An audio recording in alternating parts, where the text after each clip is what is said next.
Hello, everyone, and welcome to the latest installment in Applied Marketing Sciences Insights for Innovation Coffee Break webinar series. Today's presentation is entitled, What You Really Need to Know About Complex Survey Design. My name is Megan Foley. I'm a Senior Analyst at AMS, and I'll be your host for today's webinar. Our presenter today is Patty Yanes, a Senior Manager at Applied Marketing Science and a frequent presenter and host on this webinar series. Patty has been heavily involved in survey design, development, and analysis for many projects at AMS in a variety of categories, including financial services, heavy industrial, consumer goods, medical devices, and many more. She has worked on some of our most demanding and complex projects. Welcome, Patty. Thanks, Meg. We call our series Coffee Breaks because the purpose of each webinar is to provide a short presentation highlighting a key topic related to innovation and insights. These presentations are not comprehensive, but instead touch upon key points we believe are important to successful innovation. Just so everyone knows, all microphones except ours are on mute to minimize noise so everyone can hear. But we will take questions at the end, and I'd encourage you to submit questions by typing them in the chat window on the right side of your screen. We are recording the session as well, and we'll provide the recording to all registrants after the webinar has concluded. With that, I'll turn it over to Patty to begin. Thanks, Meg. Throughout my years at AMS, my colleagues and I have successfully written, fielded, and analyzed very complex surveys, allowing us to provide high-quality insights for our clients. In many circumstances, simpler is better. We want surveys that our customers can easily understand so they can provide their honest feedback.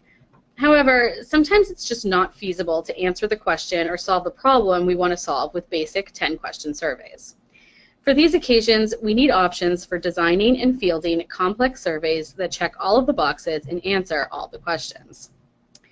To start off, you might be asking yourself, what makes a survey complex? And it's a fair question. Is it the sampling plan and the recruit that is complex, or the survey itself with skip patterns and multiple paths? Is it the analysis on the back end, or just simply a complex topic or subject matter? Let's start with a simple poll.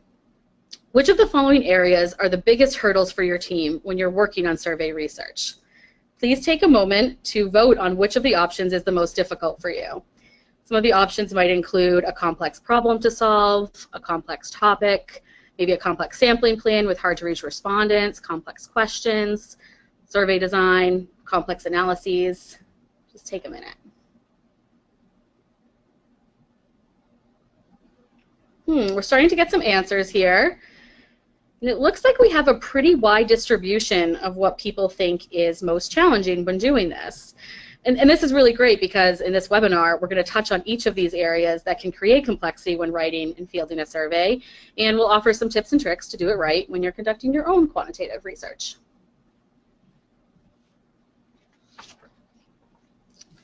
So the first area of complexity that we'll discuss is defining the problem to be solved. What's the purpose of conducting the survey? What are we trying to find out? Recently, I had a client come to me with a pre-written survey that he wanted to field. I looked at the survey, and despite my best efforts, I couldn't figure out what question he was actually trying to answer. I hypothesized the results of the survey were we to field it and discuss those potential results with the client. And when he read it, he realized that the results we might get would not answer his fundamental question, and we'd have to redesign the survey to get to the conclusion he needed.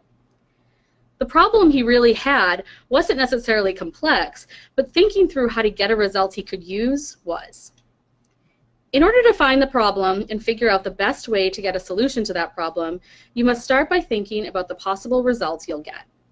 You want your results to be actionable and tell a story that will best resonate with others in your organization. Is your question about brand recognition? Then you should ask about pricing and receptiveness of a concept. Is your question fundamentally an exploration of what customers need? Then you likely shouldn't be designing a quantitative survey at all. So getting to the problem first will help you determine how to get to the solution. That leads me to tip number 1. Map out the entire survey and predict the results. Make sure that these predicted results will answer the question you really have. Say to yourself, the answer to this question is X. Will that help me solve my problem? If the answer is no, go back to the drawing board and try again. The last thing you want to do is spend the time and money to field a survey and then realize it doesn't solve the problems you have.